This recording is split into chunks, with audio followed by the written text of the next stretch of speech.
And we're also going to be recording this webinar as well, just so you're aware. If we go through anything that's a little too fast, you can always, we're going to be sending out a link that you can watch at a later date. So I'm going to go ahead and find Mike on the list here of attendees. I'm going to make him the presenter in just a sec. It looks like there's about 5 mics here, so I have to go through the list of mics. All right. Mike, can you hear me there? Testing, testing, 1, 2, 3, testing, testing. All right. I think can you hear me? Yeah, we got you. You are now see me? Unmuted. No, we're not gonna. I haven't shown you yet, so I'm gonna make you the presenter now. I just wanted to test out the audio. So I'm gonna hand over the reins to Mike, and like I mentioned, I'm gonna kind of ask questions as we move along here. And if you guys have any questions, put those in the questions panel there. So I'm gonna make you the presenter here, and we should be seeing your screen in just a few shakes of a lamb's tail here. Can't see anything yet. So maybe you, oh yeah, okay, now we can see. All right, so everyone should be able to see Mike on the screen there with this, he's probably the more handsome of the two that's moving right now compared to the other dude on the right there. The guy actually in iClone at the moment. Yeah, all right, so yeah, we can see you, Mike. Your screen is on, so take it away. First of all, I guess give us a general introduction of what you're doing here, the system, and then we'll move on from there. Okay, so as a lot of folks know, I've produced quite a few tutorials on the new iClone facial mocap system using Faceware technology. I'm hoping that this webinar will not only recap on a lot of the fundamental points in those tutorials, but also give people a bit of a deeper insight into how they can actually use the system to get best results. And by deeper insight, I mean really kind of tips and tricks, and trying to make the system as easy as possible to use, but bearing in mind that you can actually tweak pretty much any part of it, and you can really develop your own approach with the system. So that's the way I'm hoping to approach this.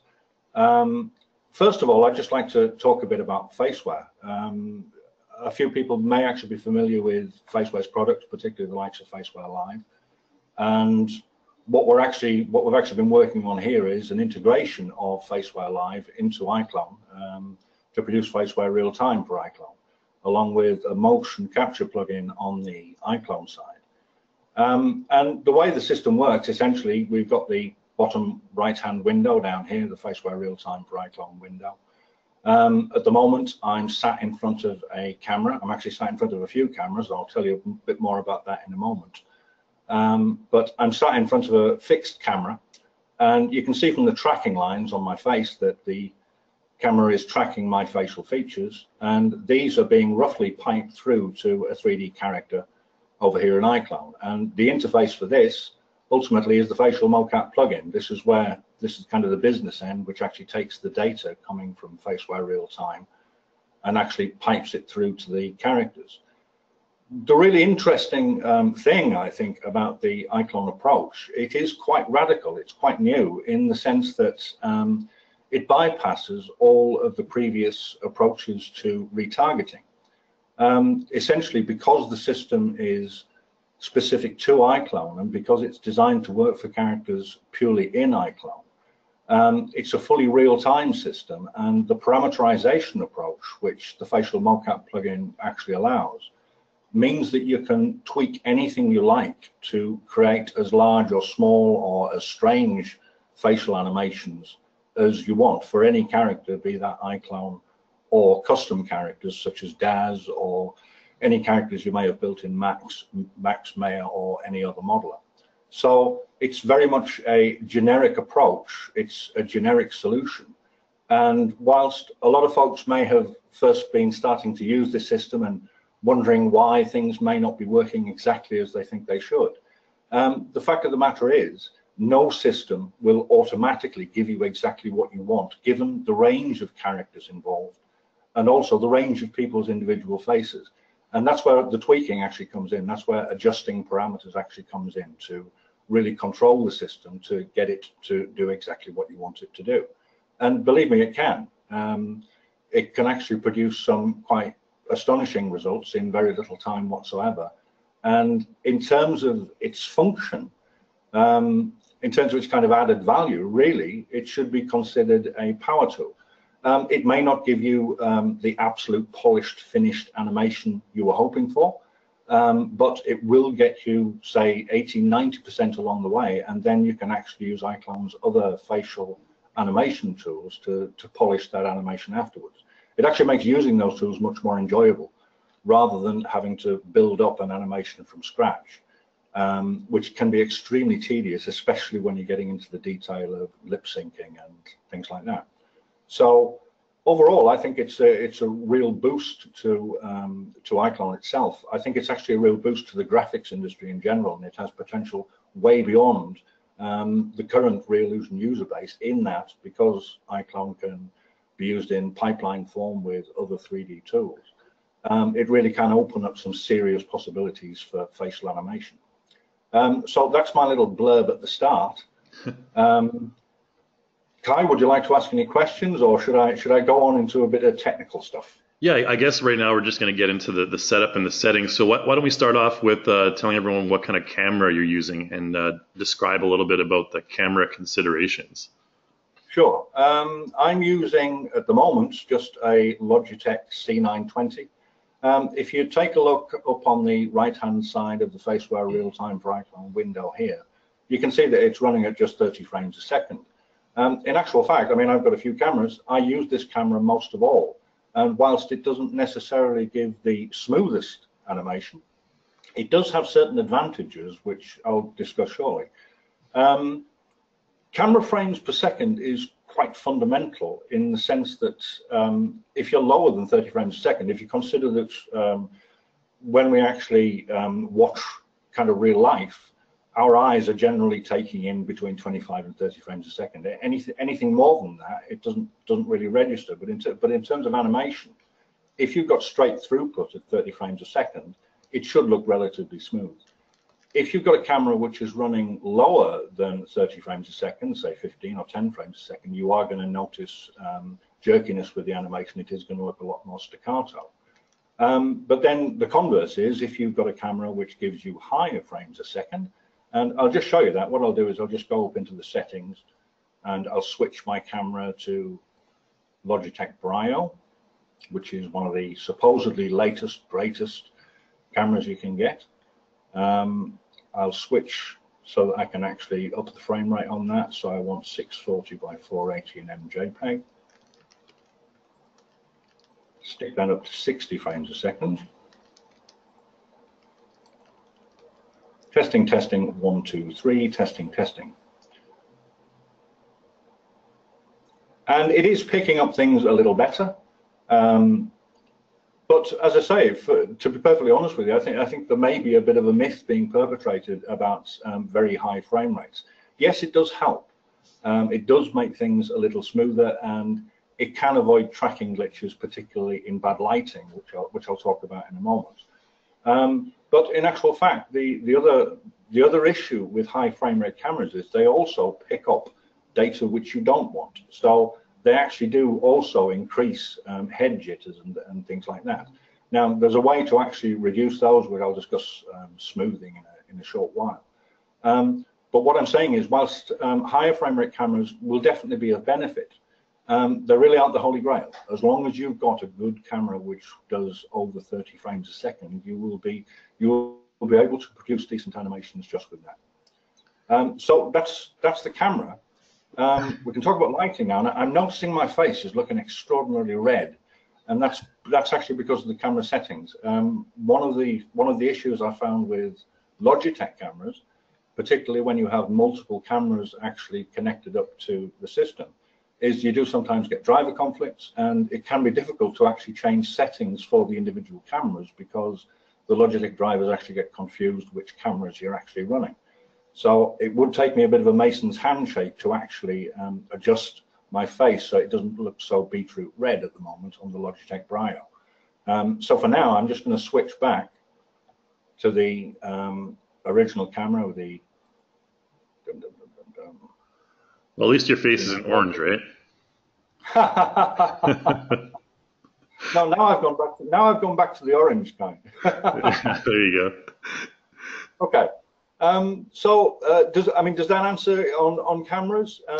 Yeah. Like I say, I do think high frame rate cameras can be a bit of a myth. Yes, there are benefits, but they're not absolutely essential. Anything over 30 frames a second will be absolutely fine, I'd say. So what about using the webcam on your laptop? How does the camera position affect your mocap? Enormously, absolutely enormously. One of the things to be aware of is a facial mocap system which works off a camera which is completely markerless, which is a remarkable thing. It's very, very effective. A completely markerless system working off one camera is a 2D system. And that means that it actually works on the basis of ideally the camera being face on. If you have the camera, say, on a laptop on the desk in front of you, and the camera is actually pointing up at your face, unless your face is actually pointing straight on to the camera, and unless you have even lighting, as I say, I'll talk about lighting in a moment, but unless you have even lighting on your face too, you will have problems with laptop cameras. The best thing to do with a laptop, actually, if you want to use it as a static camera, would actually be to set it up on the desk, maybe put it on a few books or something like that, to raise it up to the point where you've got the camera at approximately eye level. And that's something really to emphasize. When you're using a static camera, ideally the camera should be at eye level. Yeah, that's true. When I was doing it, actually, when I was testing it out, when I first started on my laptop, I think most people have their laptop the camera kind of tilted up towards their face. Like you said, generally, and I was getting mixed results with that. So, it's ideal to have the camera facing at like a 90-degree angle directly towards your face, correct? Absolutely, yeah. Head orientation is a massive factor, because if you simply watch my face on the screen now, and as I move my head relative to the camera, you can see that not only do you lose tracking with certain degrees of rotation, but also if you watch the character, you'll see that the features themselves actually distort as you rotate away from the camera. Now, what this translates to is, if you calibrate, for example, say if I was using a laptop now and I had the camera pointing up at my face, and say I was sat naturally at this angle and hadn't considered to actually go completely face onto the camera, and I calibrate like that. And then as soon as I go down, you can see that there's increased distortion compared to what there was before. So again, with static cameras, you want to be absolutely face on, as close as you can be. Now, this can be a problem, particularly if, let me just calibrate again here. This can be a problem, particularly if you're trying to animate on screen at the same time as capturing. And this is something I've done a lot. You can, for example, get a selfie stick. You can mount it so that it's completely fixed to the desk in front of you, and have the camera directly in front of you, but you will find that it's in front of the monitor. And this can be a real problem if you're trying to actually control the software as well behind the camera. Really, if you're going to go for a serious take of animation, the ideal would be to do it away from the computer, to have the computer to one side, to literally act for the camera and for the camera alone, without trying to do other things at the same time. But camera position, as I say, it is fundamentally important. It's not only fundamentally important for the static camera. You'll see that I've got the grid overlay set at the moment in Faceware real time. I'll just turn that off. Without grid overlay, you're not actually sure where the central point is and where your features should be. But you may have noticed that as I'm actually going through this webinar, my facial features are generally within the central box, and I am as closely as possible trying to be face on to the camera. And this also actually applies to using head-mounted cameras. I'll just show you a slide quickly. Now, this slide is specifically for calibration, but it also relates to just general head positioning.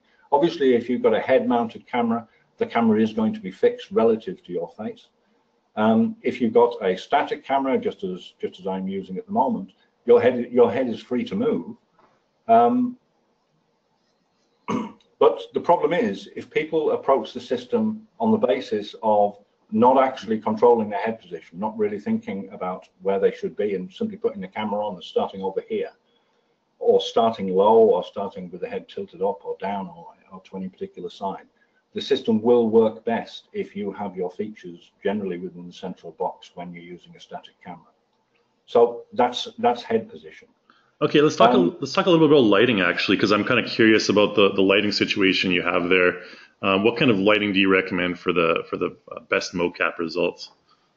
Okay, again, lighting is very important, Kai, in terms of if you have light which is directly onto you, you're going to create hotspots on your face, in terms of kind of hotspots on your forehead. If you're wearing spectacles, as I am, you'll get hotspots on your specs, and it's going to be very difficult to get balanced, even lighting. The ideal setup for using the facial mocap is actually to use diffuse lighting, and by diffuse lighting I mean indirect lighting.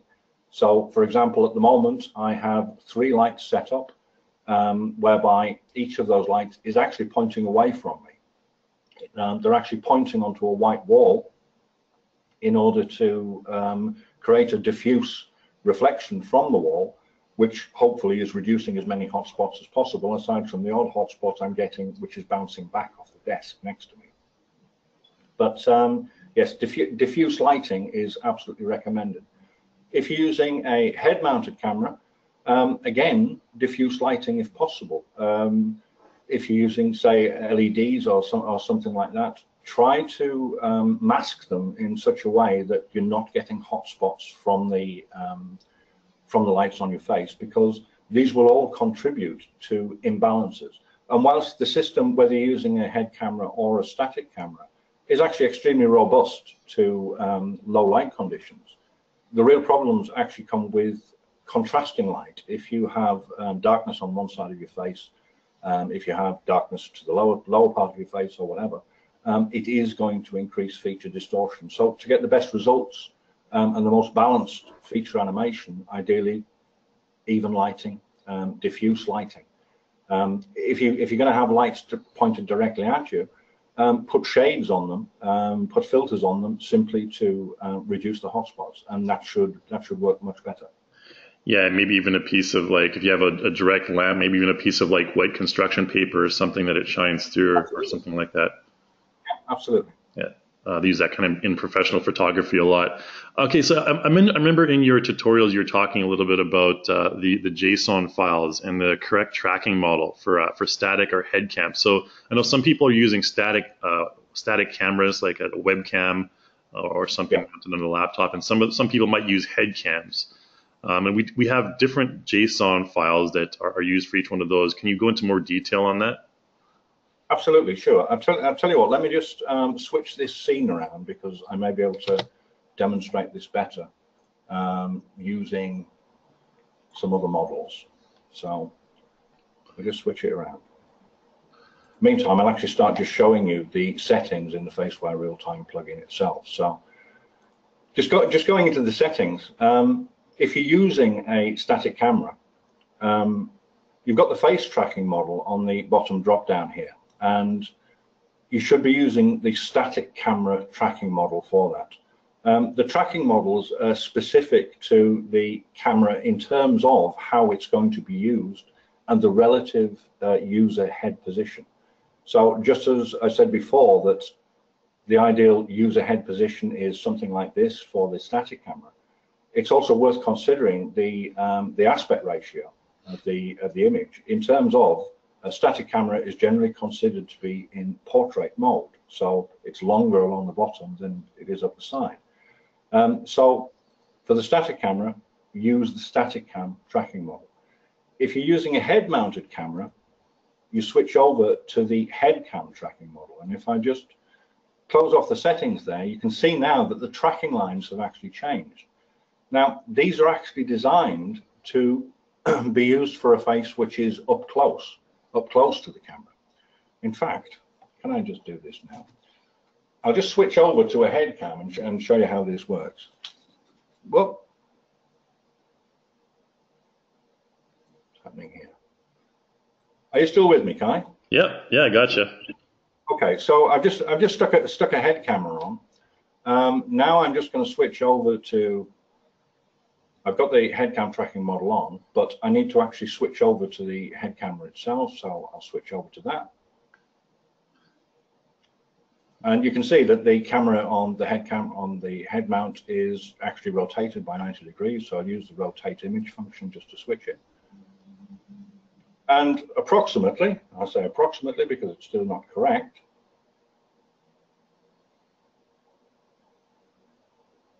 For a head mounted camera, this is the ideal position for that. So the head mounted camera is actually in portrait form rather than landscape form. So it's much longer vertically than it is horizontally. The tracking model is actually designed to cope with the face, which is this close to the camera. So it's actually adjusted for lens distortion. And in most cases, you will find that the head cam tracking model does actually work better for capture from a head cam. Though in actual fact, you can actually also use the static cam tracking model. You will find that it's a little less exaggerated in terms of its feature effects. But the head cam tracking model is definitely recommended for the head cam. So where'd you get that? Where'd you get that head cam? What's the hardware on there? let me just go back to the camera and I'll show you. Okay. Is that something you kind of just put together yourself, or? Absolutely. It involved an angle grinder and a bicycle helmet, and a piece of a tent. There you go. Got a real handyman here. Okay, so what I've got here is a bicycle helmet, which was a little hot at the top, so I cut the top off just to make essentially quite a stiff headband. And I've just literally got a tent pole. It's just an aluminium pole, which is the main boom. I've mounted that into an old bike mount, which I put to the side of the bicycle helmet, and with a combination of a little controllable spring and a bit of tape, I've literally just put together a very, very basic DIY head cam. It's actually very easy to do, and whether it's a bicycle helmet or a climbing helmet or any kind of crash helmet, you could do the same thing. I think we might need a tutorial on how to make the helmet. a little bit of DIY stuff. Yeah, exactly. But there really isn't anything to it. The main thing I'd say with hardware for helmets, I mean, Faceware do professional rigs, and obviously they will be much better, much more stable, and very high quality cameras to go with them. The thing that I found in building a DIY rig is quite simply that the camera you want on it has got to be as light as possible. So the camera I'm using on this one here, I think, is an Advent Full HD 1080 pixel or something like that. But I think it only weighs about 10 grams or something. So it really doesn't put any particular load actually on the mount. So it's quite easy to move and it doesn't constantly swing down, which a lot of people will find if they use heavier webcams on the head cam. Anyway, I feel I look a bit ridiculous, so I'm going to take this off and get back to using the static cam for a while, if that's okay. Yeah, sure. I wanted to ask you about the calibration. I saw you've been calibrating as we went along here. So, like, what exactly is the calibration? What are your tips for calibration in general? Sure. First of all, just because you've got to remember these things. First of all, I just need to switch back from the face tracking model to the static cam because I'm back on the static cam. Okay. Calibration is the absolutely fundamental step whereby you match your neutral expression to the character's default expression. Let me show you. I've just switched cameras. I've turned the plug-in off, so I'm currently not calibrated. I'm going to select a character, and this will be the iClone basic default. And it's a bit of a mess. It's a bit of a mess because at the moment it doesn't really know where it is. You look pretty sour there. Yeah. So it needs to be calibrated. And as I say, calibration matches your neutral expression to the character's default unanimated expression. So I'll just calibrate. And to do that, you place your features in terms of the static cam within the central box, or using the orientation I showed on the head-mounted camera. Place your features in the central box, take a relaxed facial expression, and you can see immediately that the character comes back to a form of neutral. So when I'm neutral, the character's neutral. And that step is, as I say, absolutely fundamental. It's something that you need to do regularly. It's something that you need to do every time you switch characters. One of the reasons why you need to do it regularly is because one of the features with Faceware is that there is a slight cumulative error, whereby as time goes on, as you use the system, the head slowly rotates upwards, which if I just make a few expressions, you can see that the head is slowly moving upwards. Now, you can actually get around that. You can get around that very easily by using something like look at camera or a look at constraint on the character when you're actually using the system. But if you're using head tracking with the static camera, you will find that this occurs if you're not using any of those constraints. So it does actually help to calibrate regularly. The other tip I'm going to give with calibration is to actually open your mouth slightly, which you will find improves lip sync because it emphasizes plosive expressions. So, as I say, calibration is something you need to do very regularly. It's something which is absolutely essential to keep on top of. And it kind of refreshes the state. It kind of gets you back to a 0 point, whereby you know that the animation coming straight after your calibration is going to be as clear and based on the actual neutral as possible. Okay. I think we might have missed the JSON stuff I was mentioning before. I know we went into the settings for the static and face cam. Sure. I was just about to mention that, and yeah, I suppose it could have come before or after. But the JSONs are really kind of the core of the system. What I'm going to do is I'm just going to the facial mocap for Faceware plugin, and I'm opening up the mapping panel. And you'll see here that at the top of the mapping panel, it says profile and it says static cam JSON. Now, there are a number of JSON options. Let me just open that. Please ignore these additional folders. These are just some things I've been working on. So by default, you have 3 JSONs available. You have the static cam, you have the head cam, and you have the Faceware JSON. What I want to do is I want to show you the Faceware JSON. So when I switch to the Faceware JSON, what it does is it puts in a load of different parameters for all of these control name expressions, which are actually driving the system. And if anyone is wondering at all what those control name expressions really represent, you can actually go to the Faceware site and look up the reference on Faceware. You will find particularly a sequence of images. And these images actually show the different individual expressions which Faceware recommends that you use in order to drive the system. And the Faceware JSON actually creates those expressions in the iClone mocap plugin, and they are what are actually being driven when you're actually using the Faceware JSON. Now, let me just show you how the Faceware JSON works.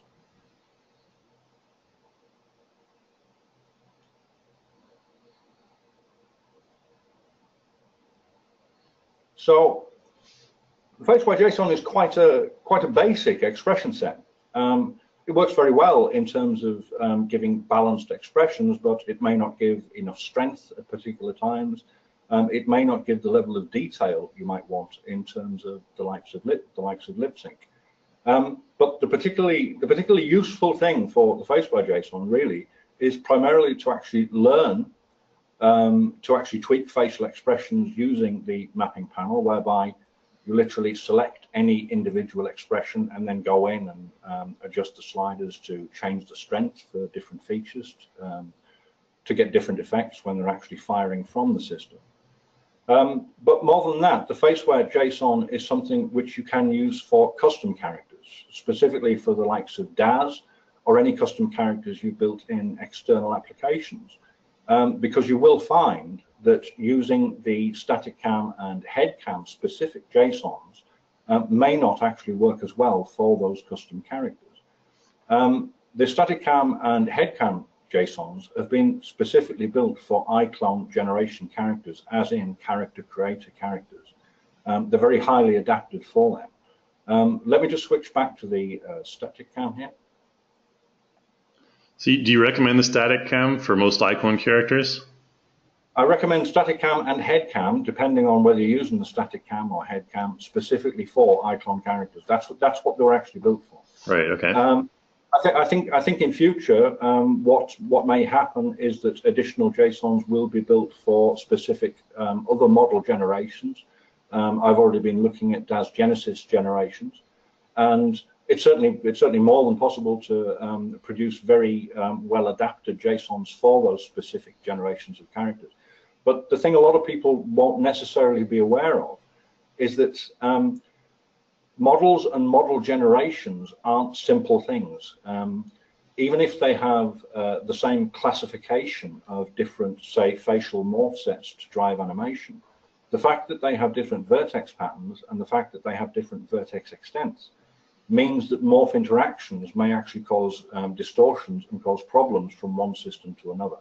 So a model generation which has a specific vertex pattern and a specific morph set is really something. It's like a breed. It's like a breed of model, and cross-breeding parameters for different generations of models is not a straightforward exercise. So you do actually need to tweak in order to get best results for those different model generations, such as the likes of DAS. So what I'd certainly say in the meantime, excuse me, what I'd certainly say in the meantime is that for DAS, use the Faceware JSON. In fact, what I'll do is I'll turn off and I'll show you a DAS model. This might clarify things a little. It'll take a little longer to load because obviously DAS textures are enormous and complicated. Ain't that the truth? Yeah. So we'll have to move on to lip sync in a momentary. We need about 25 minutes left, I think. So. Okay, sure. Yeah. I'll just quickly go through DAS. The monkey isn't DAS, by the way. The monkey is. That was modeled after me at Reallusion. They used my face as the reference there. The monkey is Reallusion's own example of a custom model. It actually has a lot less morph states in than either the iClone generation or DAS generation models. But what we've got here on the left-hand side, we've got a chimp, and on the right-hand side, we've got a DAS Genesis 3 male. So first of all, I'm just going to select the DAS model, and I want to show you. I mean, a few people may have actually seen some of these problems already. Using the static cam tracking model, I'm just going to go to the side and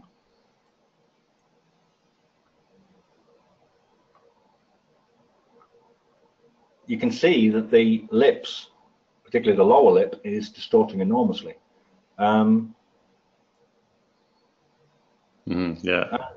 It's actually quite blocky. The animation isn't as good as it could be. So in this case, what I'd certainly recommend users do, if they're finding problems with the static cam or the head cam, depending on what they're using, for custom models, is actually to try using the Faceware JSON, which will give much less distorted and more balanced results. Now, it may not give the strength in terms of the expressions that people hope for. So the smile there isn't very big, but obviously you can use the strength sliders. So if we just tweak that up a bit, and the expressions become more obvious. So, as I say, for custom characters, certainly try out the static cam, try out the head cam. It may be that they give you what you want. I can't actually predict exactly which models folks are going to be using. It's worth trying different JSONs to see if they're giving you the results you want at the start. If you're having problems with any of the JSONs, including the Faceware JSON and the likes of using strength sliders isn't actually cutting it for you, excuse me, the thing to do is to load the Faceware JSON and then simply start tweaking parameters, as in go through the different expressions, particularly for the likes of smiles, frowns, eye expressions, jaw rotations, that kind of thing, and just increase or decrease the sliders to see what effects you're getting, to see if that's actually giving you the parameters you want. And once you've actually created a suitable JSON for a specific character, and this will be much more relevant for custom characters than iClone characters, then you can simply save out the individual JSON as a custom JSON and then load that back in at any time you want.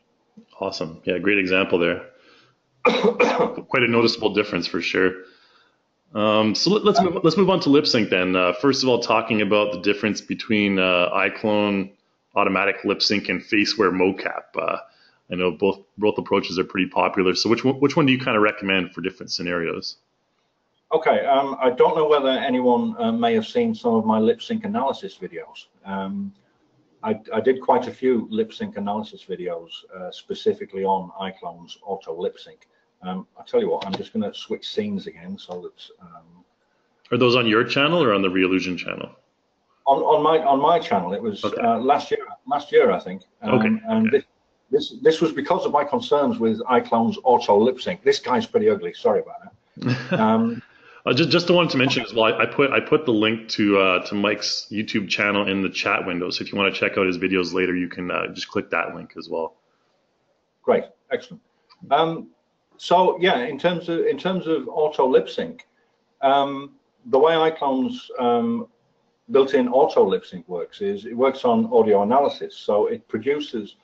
Excuse me. Let me just take a quick swig. Need a water break there.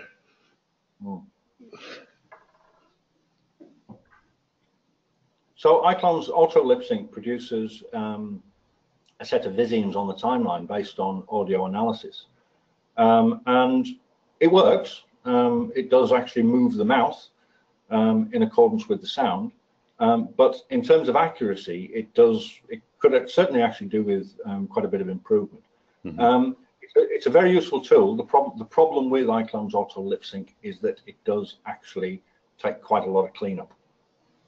Anyone who's trying to seriously produce facial animation, including lip sync with iClone, will probably know the tedium of going through the visemes and realigning, swapping visemes and changing visemes, which can be probably one of the most painful aspects of facial animation. If you do it enough, you get really fast at it, like me. Becomes second nature. I've never been able to get really fast at it. I've always because I tend to be a bit obsessive and I try to get things dead on. The result for me is torture because I have to go into the thing and try to get everything right, which can be a real pain because you can find that for say 2 minutes of lip sync it can take 2 or 3 hours, and that is a lot of time, particularly if you're working on projects and you're on deadlines. So the contrast between that and auto lip sync. Take another drink. Why don't we do a quick example of your preferred method of lip sync and kind of just showing how to refine it a little bit, because I think the people are familiar with the automatic lip sync with iClone, but want to just kind of show how you would do a lip sync with the mocap approach. Okay. Well, what I was thinking of doing, Kai, because I was thinking of, I realized time's getting on. I didn't realize I'd been rambling so much.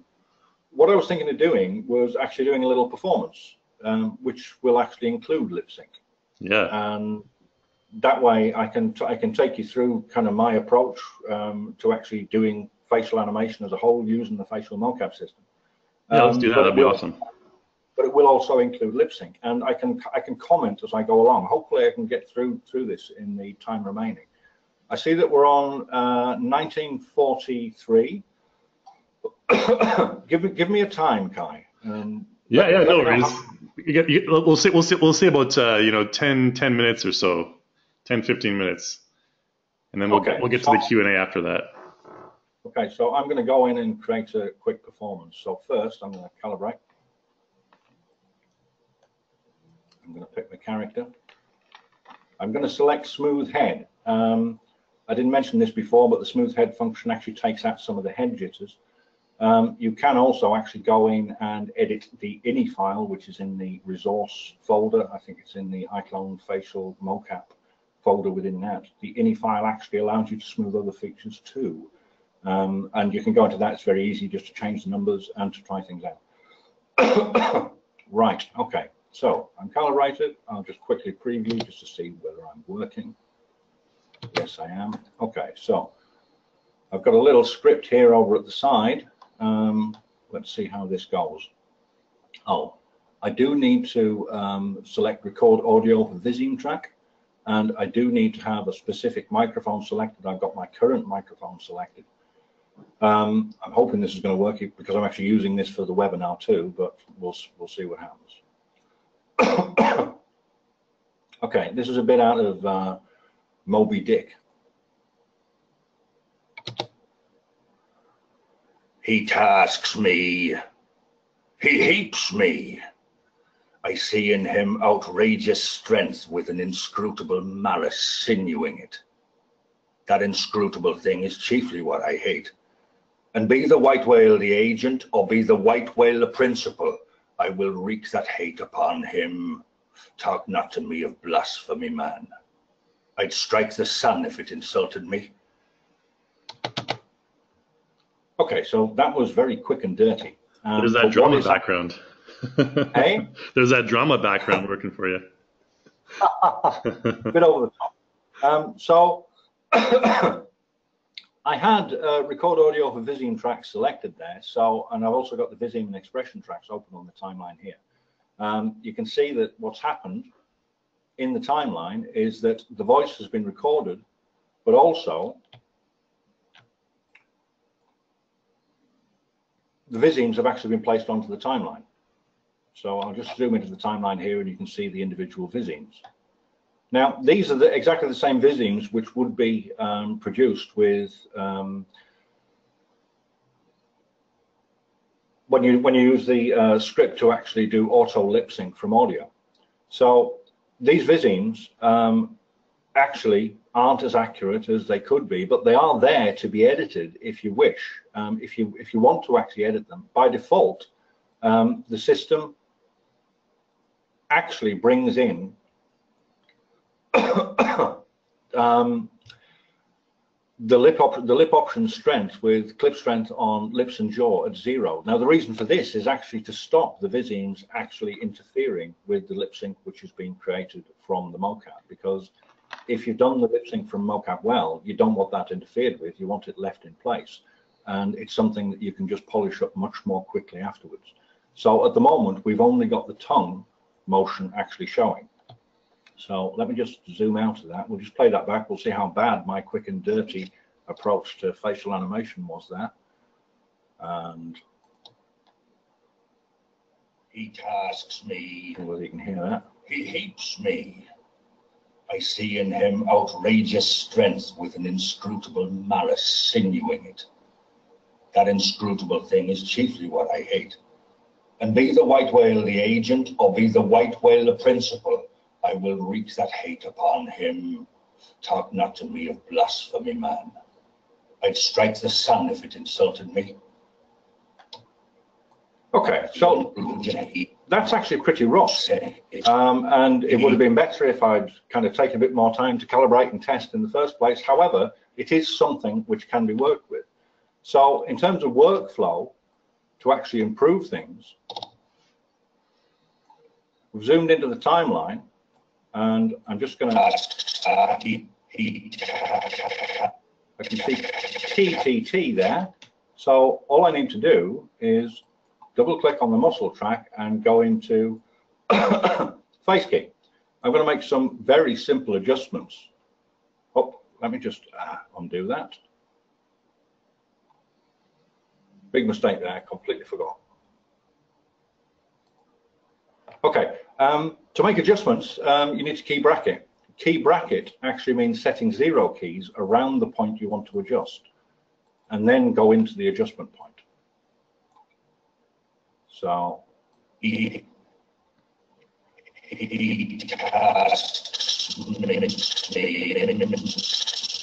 So we can do another one there for the S. Literally, from what I see here, the jaw rotation, I could have gotten a little better just by calibrating in the first place.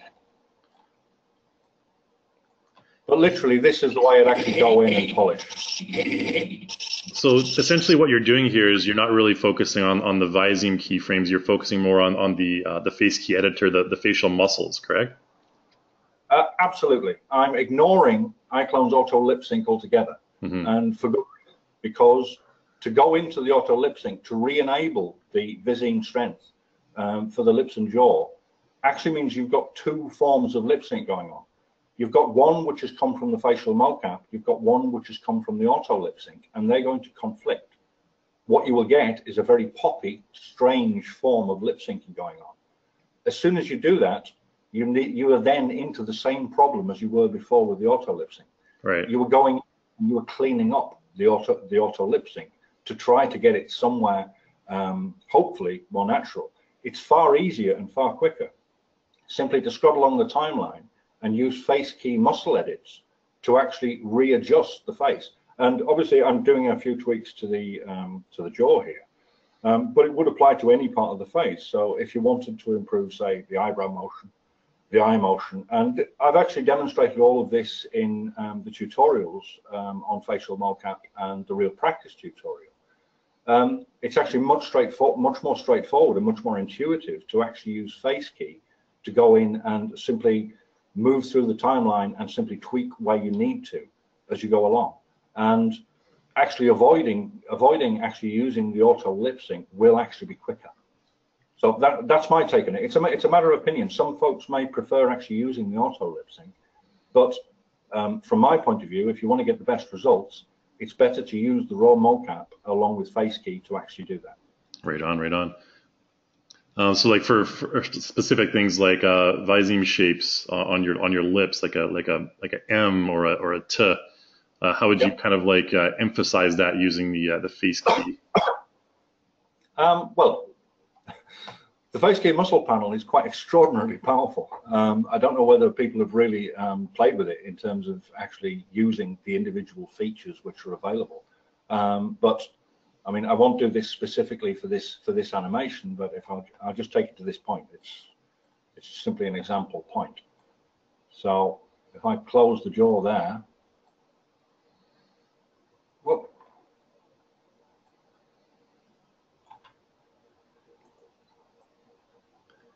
So if you wanted to say make an M, or from there make an U, actually extremely easy using face key. Right on. Okay. And you could actually reconstruct any of the Visemes more naturally for the specific character by using face key. That's true. Yeah. You'll also find that if there aren't enough individual muscles to tweak, so say for example, you may find that the lower lip, you want to move it up further than it can actually go to make a particular adjustment. If you simply go to the modify panel, you've got access to all of the individual morphs for the whole face here, and you can actually use negative values there, and that's something I use a lot to make compensations and to get things exactly as precise as I want for a specific keyframe. And that does mean that you can actually go much further than the auto Viseme approach. The auto Viseme approach is quite a rigid approach, and the biggest problem with it actually, it's not really the Visemes themselves, it's actually the analysis. It puts the Visemes in the wrong place in lots of cases, and those Visemes, the strength is very variable. So it doesn't actually give you as good results as it could do. And it's certainly something which I wouldn't want to actually mix directly with the mocap myself. Right, yeah, I'm more than familiar with that. Okay, so let's see. So that was a pretty good example of the lip sync there. We got probably like a couple minutes left for any tips you might have, any sort of advanced tips, such as can users customize the system and mapping parameters, stuff like that. Any sort of advanced tips you want to squeeze in there before we get to the Q&A? Sure, absolutely. Let me just zoom out of this. I'm going to remove this particularly quick and dirty animation and just start previewing again.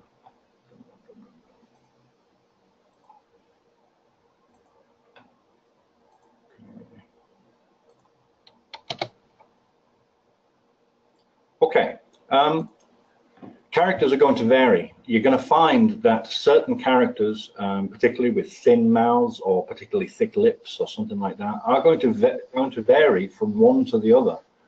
If, say, you're using the static cam or head cam or the Faceware JSON.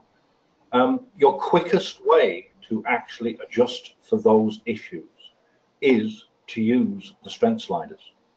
So let me just show you with this one. So the lips are going pretty wide there. And in actual fact, on this character, they look pretty good. But what if your character is like that?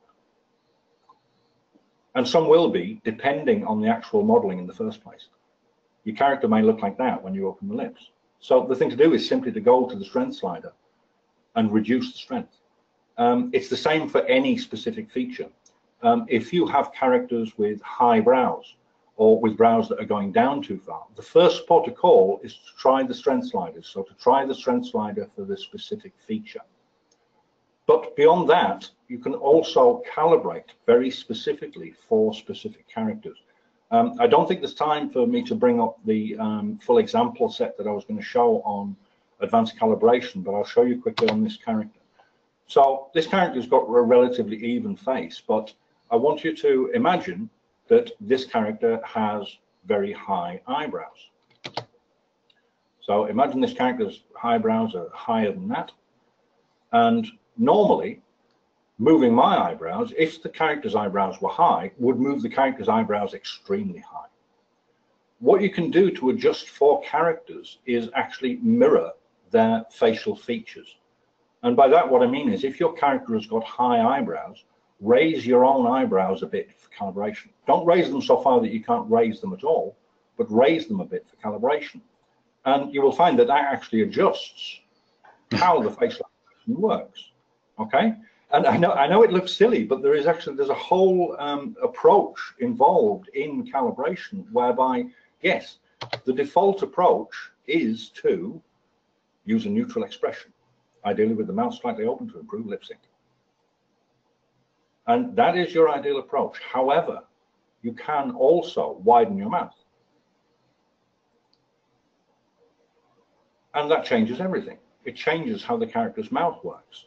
Mm-hmm. Now, again, in the advanced tutorials, I've discussed all of this in quite a lot of detail as to how you can actually adjust your own facial features to improve animation for specific characters with specific features. And more than that, depending on your face, because all of our faces are very different, we have different feature proportions. You will also find that actually adjusting your own face. So, for example, if you have very low eyebrows, as some of us do, or very high eyebrows, as some of us do, you may find that animation isn't actually working in as balanced a way as you'd hope for. Now, what you can do in terms of your own features is if you have specific features like a very wide mouth or a very thin mouth or high or low eyebrows, try doing the opposite. Actually widen your mouth a little if you have a relatively small, thin mouth. If you have very high eyebrows, try lowering them a bit. And again, you will find that you can actually use calibration to balance out the animation on the specific character. So that's calibration. There are lots of other ways you can actually customize the system, but I feel like I'm rambling on. And this is, as I say, it's actually covered. All of these issues are actually covered in the advanced tutorials. Yeah, definitely. So should I leave it there, Kai? Yeah. I'd highly recommend everyone check out those series of tutorials. Like I mentioned, I put the playlist in the chat window, the link for the playlist, and also the link for Mike's own personal YouTube channel as well. A lot of other good stuff on there, so I'd highly recommend checking it out. But yeah, I think it's about time we get to the Q&A here. So I'm going to get into that right now. So if you have any questions, guys, you want answered, make sure you put those in the questions section there, and we'll get to that in just a moment. All right. So first one is, we have Chris Morris joining us. Stuck on 3D says hey. So he's another guy who does the a lot of webinars for us, focusing on lighting and stuff. So hey to Chris there. And okay, so we have another Chris who has the first question here.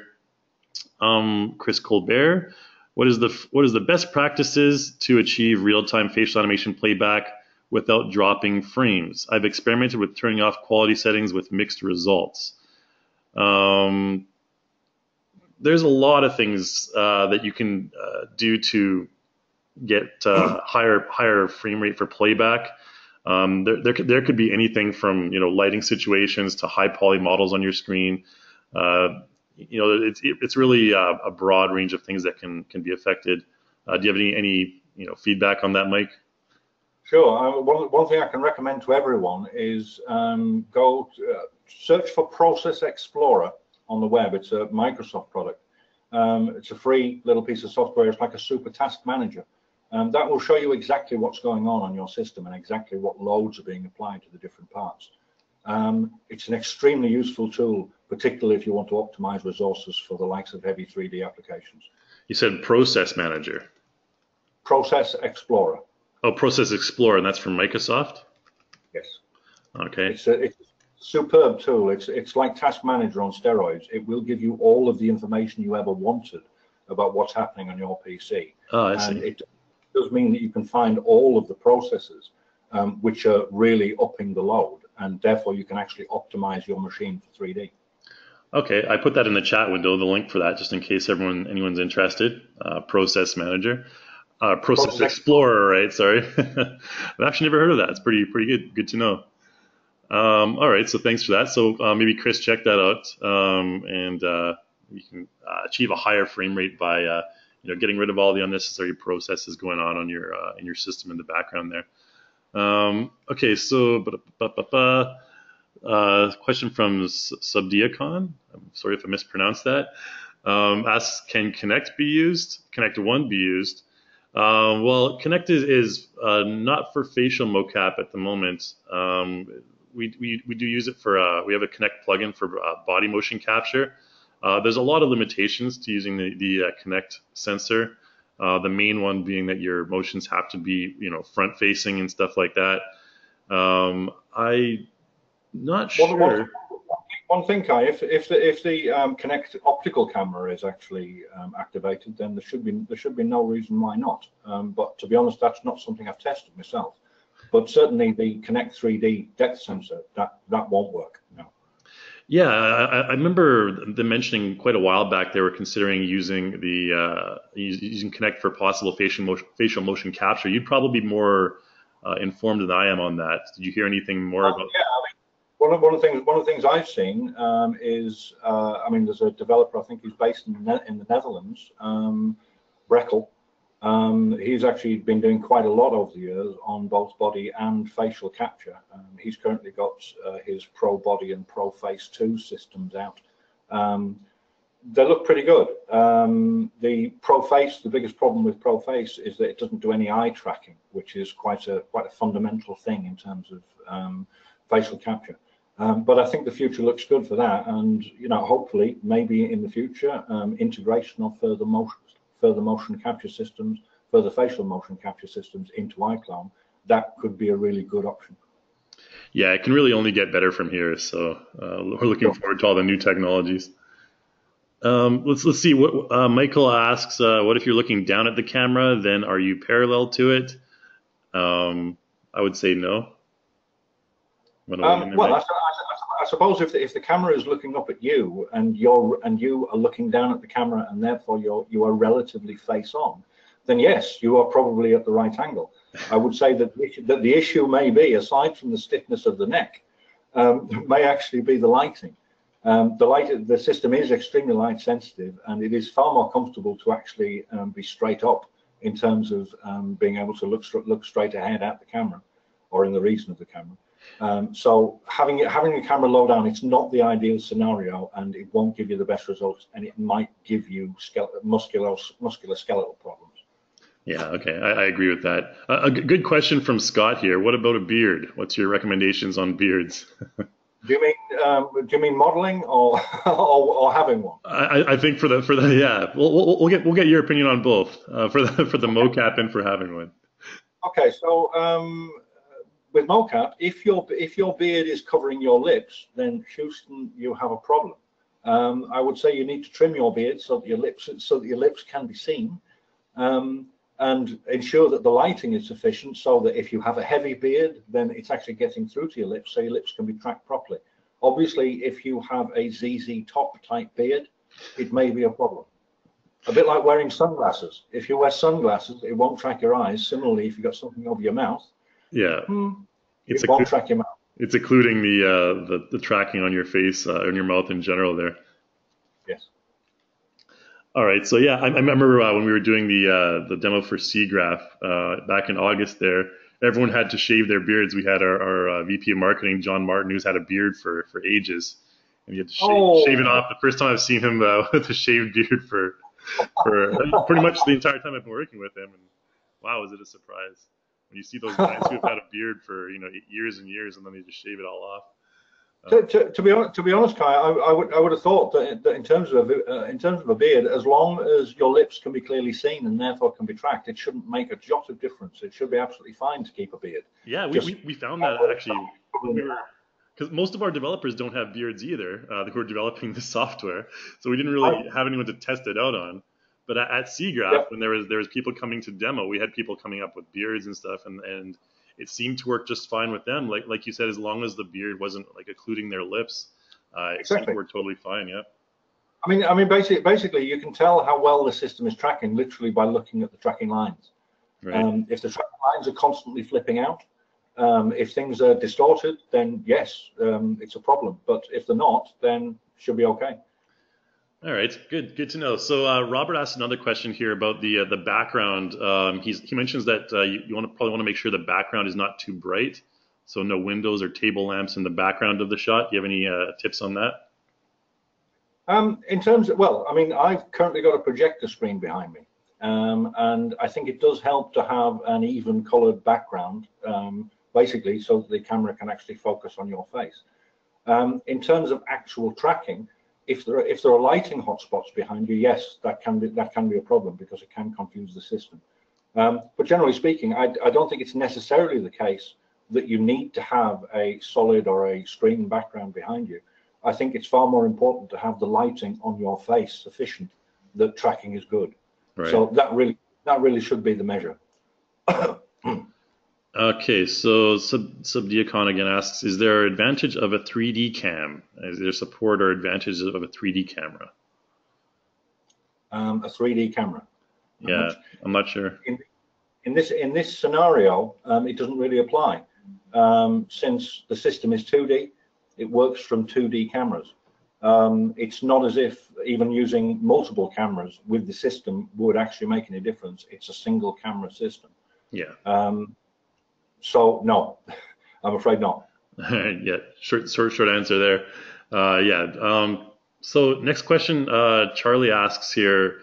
Again, does the background effect capture? I think we already kind of answered that with the previous question. So we'll just kind of get to the next one here then. So Victor mentions, is the best way to calibrate a character with this slightly open. Best way to calibrate to a character with a slightly open mouth. So maybe if the character's mouth is slightly open, I think that's what he's saying. And I think we kind of touched on that, yeah. If the character's mouth is slightly open, then very much. If your mouth is more open, you will find that you can close the jaw more effectively. If your character's mouth is tightly closed, you may find that not closing your mouth will actually give you better results. But the thing with calibration is, because it's so quick to do, it's really something that it's worth experimenting with. It's worth trying things out with the specific character you have, so that you know that you're going to get the best results when you're animating. The reason why it's worth doing is the more time you can spend getting that right in the first place. Just as you saw before when I did my quick and dirty animation here, that's not the way I would work in practice at all. I was just doing that for the demonstration. It's really important to try to get the best results in preview first, so that you're going to get the best results when you actually record the animation. You do that simply because a minute or 2 minutes spent just doing a few little tests can save you hours later. Yeah, definitely. It's in my personal experience, it's a lot of trial and error, and I mean every character will present different challenges, and I mean there's unlimited combinations between different faces of real people and different characters you'll have on screen. So absolutely, Kai. And this is the whole facial mocap thing. It's a balancing act. It's a balancing act between the user, the lighting, the camera, the character, the relativity of the different features. There's an awful lot to actually balance up. So, and I don't mean to make it sound extremely hard or complicated. It's not, as long as you actually follow the setup rules.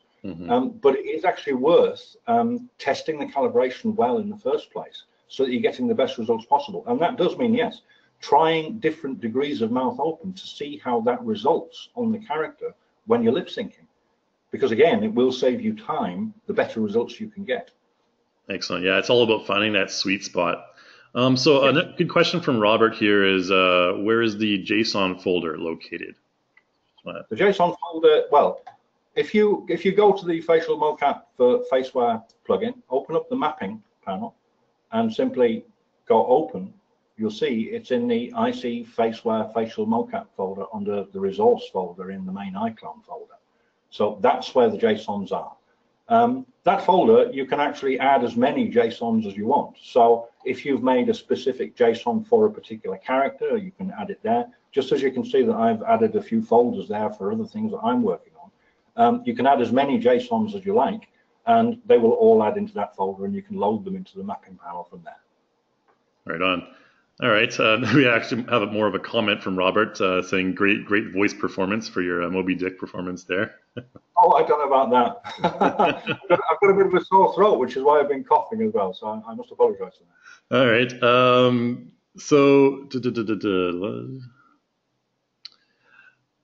Okay. So Charlie asks a question about syncing to music.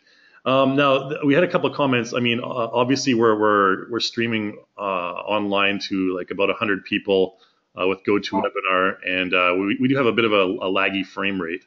So for those of you who are not aware, I mean, this is not going to be like your live performance. I mean, your performance is really going to depend on your system, and it's going to be a lot smoother than what we're kind of streaming over online to 100 people as well. Just so you're aware of that. Now let's go on to here. Okay, so that's a bit complicated. So David asks about modifying the .ini file, ini file, to smooth head jerkiness. Where do you find that ini file? And that is in the IC Faceware facial mocap folder. I don't know whether you can see that on screen there. So again, that's in the resource folder. It's actually in the folder before you get to the mapping profile folder. And there you'll find a number of inis, but the important one in terms of face smooth is this one. And it's a very simple file. So at the moment, in actual fact, I've already tweaked this because I've put the browse, I've given the browse a smoothing value of 3. The reason why I did this is because Faceware by default, it's got a bit of a nervous tick on blinks, I find, whereby when you blink, the eyebrows, there's a tiny tick from them. So I've tried to reduce that a bit with a very slight browse smooth. But you can obviously edit all of the feature smooth parameters there. And once you've actually saved that file, simply from the smooth head checkbox, that will actually activate that smooth ini file. So it will smooth whichever features you've actually set. The way to actually edit it is to, it's a bit confusing in terms of the instructions, but quite simply, you put 1 instead of the first 0, and then stick a value in for the next 0. To be honest, I forget exactly what these values go up to. I found them working up to about 30, but things do start to look like extremely slow motion by that point. But as I say, you can just edit those values, and therefore you can use that smooth head checkbox to also smooth different feature parts as well. I mean, I hope in actual fact in development there were smooth sliders actually in some of the prototypes of the plugins that was being developed. I actually hope that they will be brought back in, because it will actually give you an additional easy level of control. It's not ideal editing in INI, but it is actually very simple to do. And if you are working on a specific animation where you think it can benefit from additional smoothing, certainly go into that smoother setting INI and simply adjust it from there. Right. Okay. We have a few more questions. So Jan asks, where's the link to Mike's channel? So that is in the chat window of your GoToWebinar panel. Okay. So there's one link provided for the Reallusion playlist, Mike's tutorial playlist on the Reallusion channel, and there's one link that also goes to his home, or rather his YouTube channel. So Peter asks, how can I hear the audio in iClone when scrubbing? Pretty simple stuff, right? You just kind of click where the frames are. So in the timeline where you see the numbers there, you can just click and drag in that little section there, and that'll kind of just scrub through your timeline. Just to answer that pretty quickly, we have that in a few tutorials. I'm actually going to be publishing a timeline tutorial later this week, so that kind of goes into more detail about that if you're interested. And that one was for Peter Podesser there. So Sam asks, what kind of microphone should I use? I have an SM58 and an audio box USB, but would a computer mic work better? Any recommendations from yourself for a microphone? At the moment, I mentioned that I'm using a tent pole on my DIY headcam. I have the other end of that tent pole pointing at my face with an old Sandstrom webcam stuck on it. The reason being that, having tested pretty much I've got multiple microphones and multiple cameras. This old webcam gives me by far the best recording. So what I'd suggest is, test what you've got, really test it, see what's giving you the best results, because it doesn't matter whether it's high-end kit, low-end kit, or whatever. It's about the results you're actually getting. And the only way to really find out what's better than another piece of equipment is to actually test it one for one. So test the expensive piece of kit, test the cheaper piece of kit, and actually just see what the differences are. Compare the noise levels, for example. That's a really good way of actually establishing whether you've got working kit or not. So yeah, good point. No specific recommendations. It's all about the quality you're getting and what you're actually finding works best for you. Yeah, I have myself a Shure SHURE microphone. It's lasted me for a while. SM58 in case anyone's interested, but yeah, that's mainly what I use for tutorials and stuff like that. It's been reliable. I can't say I'm an expert on that by any means, but I did a little bit of research when I first bought it. I don't work for Shure, by the way.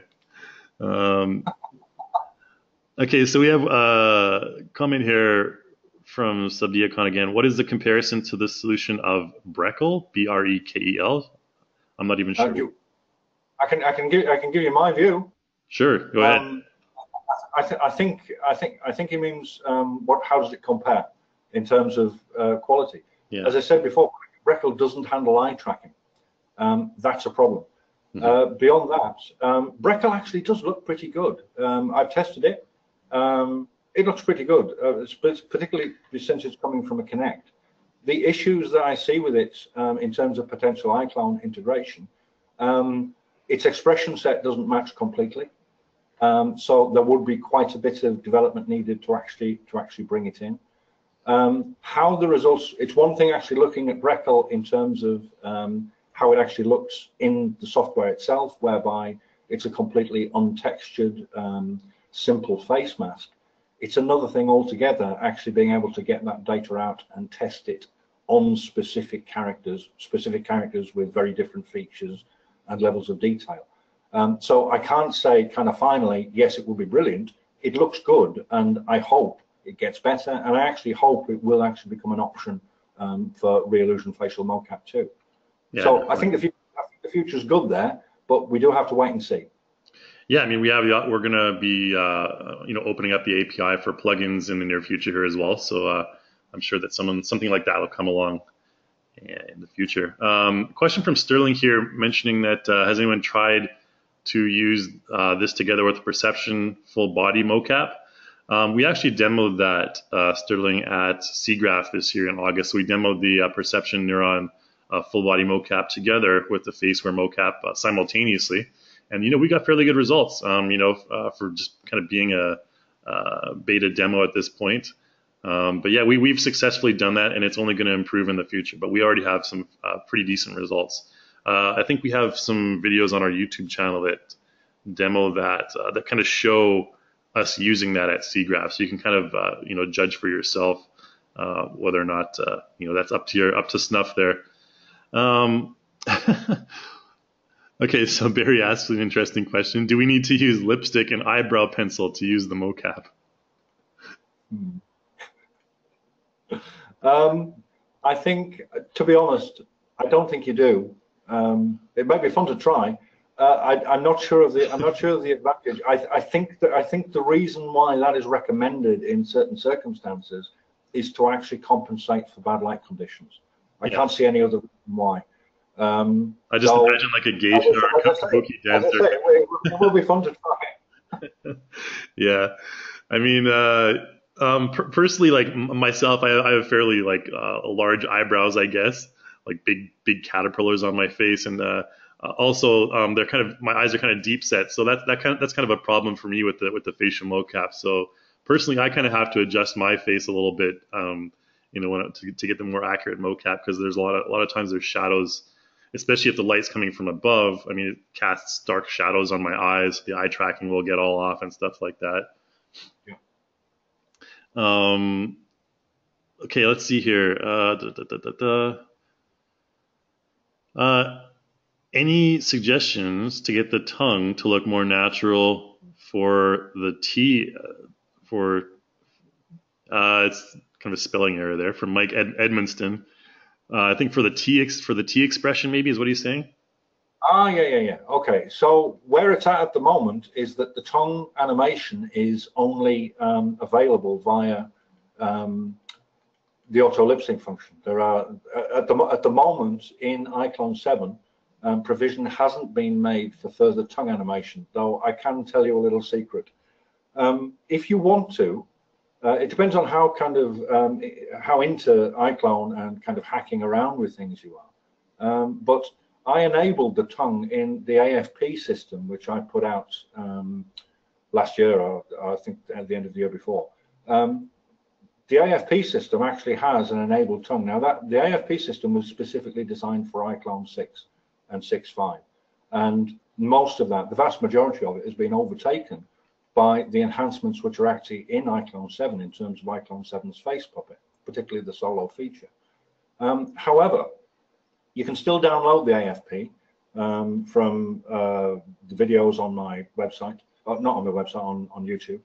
And in the AFP, if you dig into the AFP avatars, you will find highly mobile tongues if you want them. And you can actually put those morphs, you can actually just bring those morphs into the CC2 avatars. You can also use the original AFP profiles with those avatars, and you can use them in iClone 7. And you will find that you can then enable the tongue precisely to make the T sound, to stick the tongue out, to blow raspberries, to do whatever you want. I'm actually hoping that Realism want to actually put that in due course. They can. They've actually got the AFP. They're more than welcome to. And I think it could actually be a really useful addition. It's something which isn't really thought about a great deal, but the tongue is actually a real important aspect for realism, particularly for lip sync. So yes, I mean, it is possible. It's a bit of a hack at the moment, and hopefully it will become a lot easier. Yeah. A tongue hack. It's a strange thing. Tongue hack. There you go. Okay. A good question from Beer here. Great name, by the way, Beer. Does animation created by Faceware, is it free of copyright? Totally. Any animation you create with the Faceware is completely free of copyright, since you created it yourself, right? Yep, it's just animation data. I mean, it's your creation. It's just a tool to use, and what you get out of it's yours. Yeah. Unless a company like Microsoft or Google owns your face, I think you should be good. Cool. Okay. Unless like FaceShift, Apple just make you disappear and turn you into an animated emoji system. Yeah, right. I thought was an absolute tragedy. Oh man. Okay.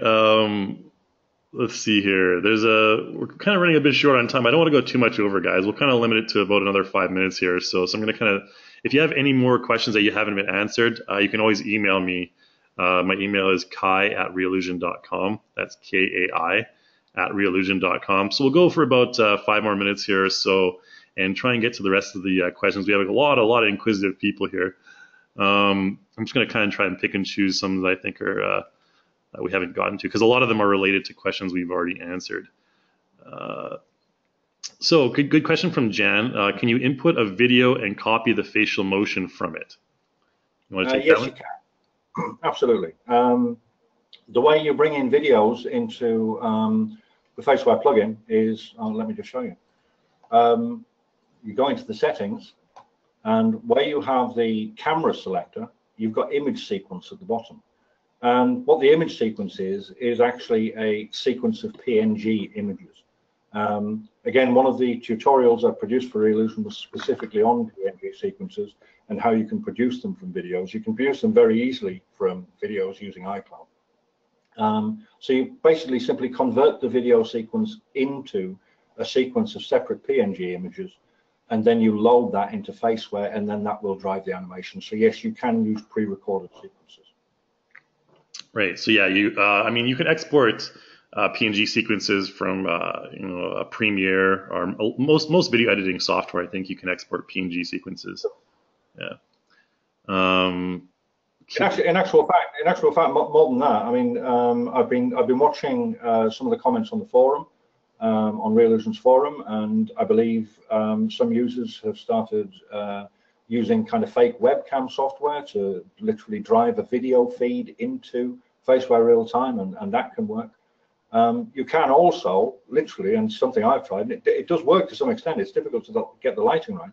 You can actually point the webcam at your computer screen playing a video, and it will still track. It can actually give decent results if you control it properly. Wow, I've never actually tried that. It's an interesting concept, though. Strange thing to do. Yeah.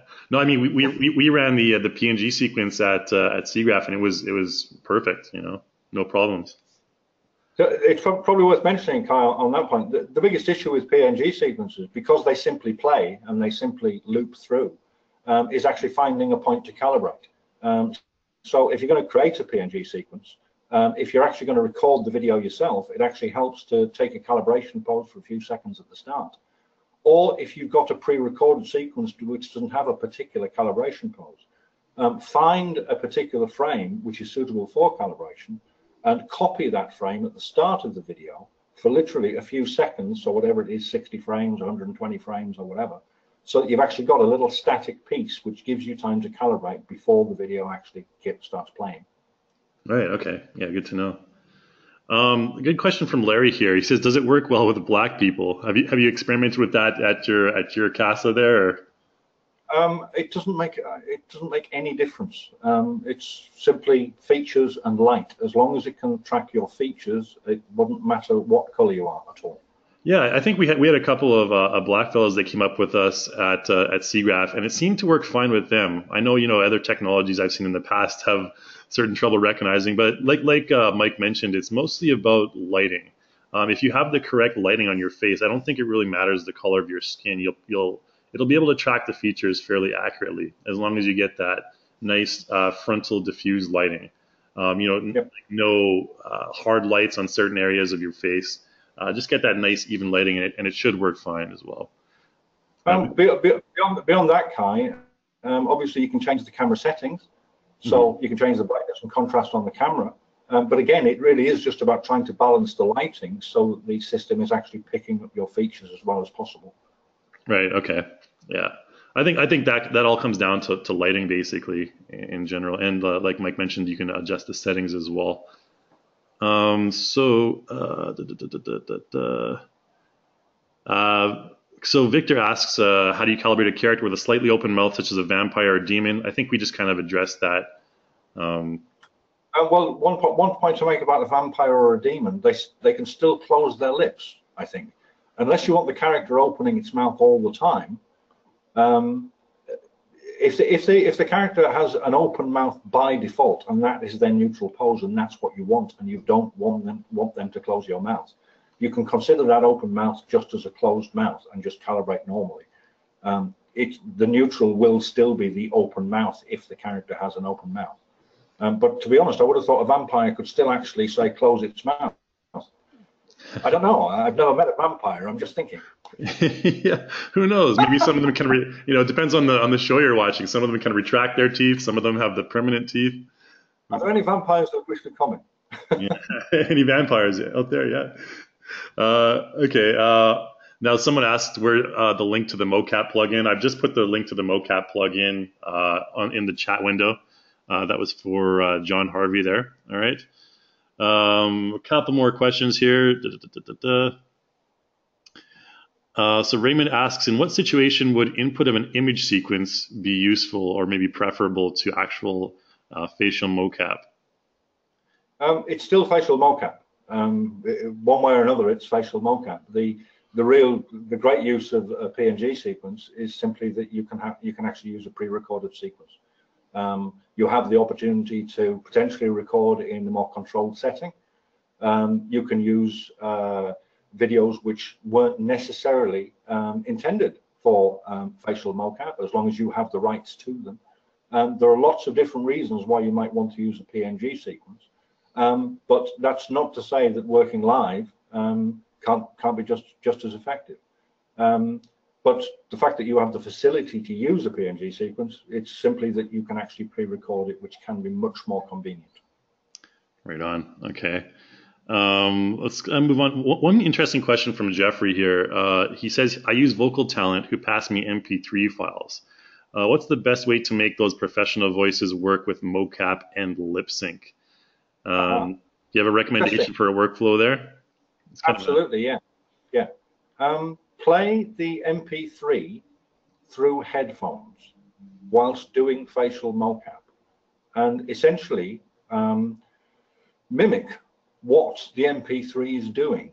And you could, it's essentially what you're going to do is you're going to replace the audio which you recorded, as in with your specific raw mocap lip sync, with someone else's audio. So basically, you need to match up your lip shapes to their specific lip shapes when they were making that particular soundtrack.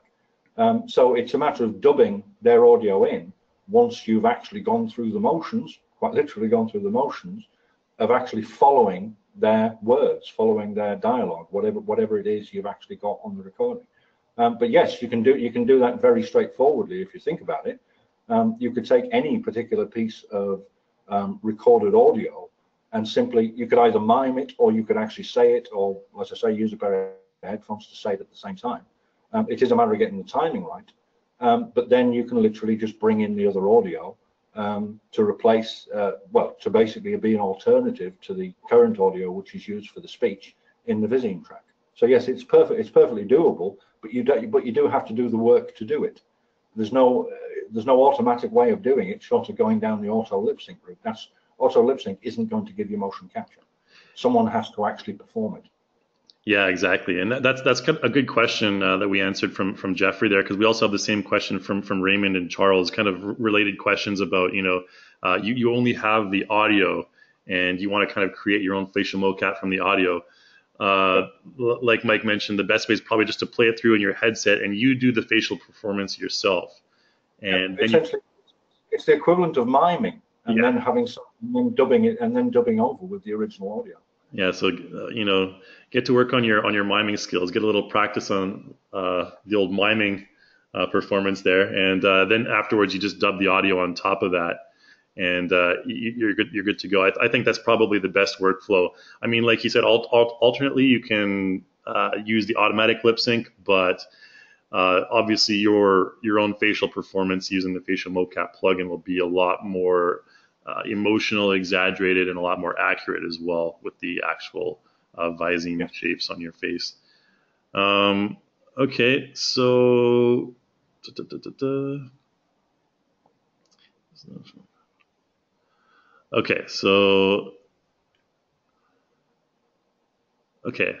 of going through a lot of thank yous and cool.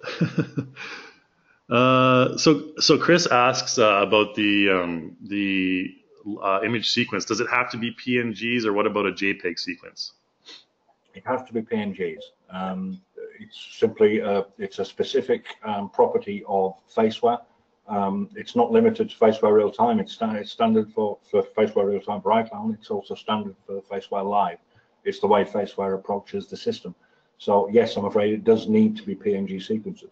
If you have a JPEG sequence, obviously you could actually convert that to a PNG sequence using an image converter. So it shouldn't be too much of an issue. But yes, it is specific to PNGs. Yeah, PNG all the way around here. Okay, we got one final question. Not really a question. I just kind of wanted to mention it because it's kind of funny. Raymond asks, would it be difficult for a redneck editor to mimic a woman so your voiceover artist can do the expression on video? I would say yes.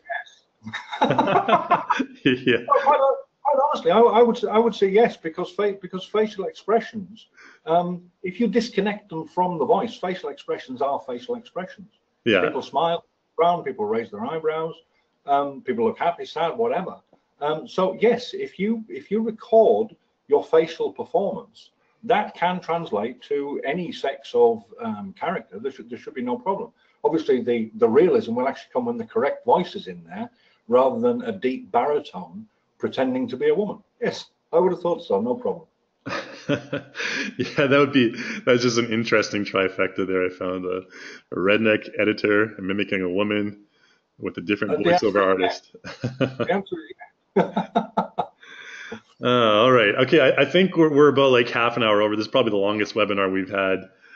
So I'd like to really extend my thanks to Mike here for joining us. I know it's pretty late over there in the UK. And again, if anyone, I know we've kind of missed a couple questions. A lot of the questions I found were related to each other, so we kind of skipped over a few there. But if you felt you didn't get anything answered, feel free to email me. That's kai@reallusion.com, kai@reallusion.com, and we'll get those answers to you at a later date for anything that's more specific as well that I didn't get answered here. But yeah, like I mentioned, we are recording this, so you can play it back at your own speed later on. We're going to provide you with a YouTube link, and we're also going to be sending out that survey for you guys. So make sure you fill out the survey for the $10 gift certificate from the content store.